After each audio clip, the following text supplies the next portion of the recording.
To measure how spread out patient measurements are, we subtract the mean from each observation. Squaring those deviations removes the sign and changes the unit. The average of those squared deviations is expressed in squared millimeters of mercury. That unit does not match the measurement scale. The clinical reference range is in millimeters of mercury. Taking the square root of the variance undoes the squaring step. The result is the standard deviation, expressed in the original measurement unit.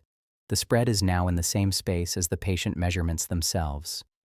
Once the spread is in the same unit as the data, two patient populations can be compared directly.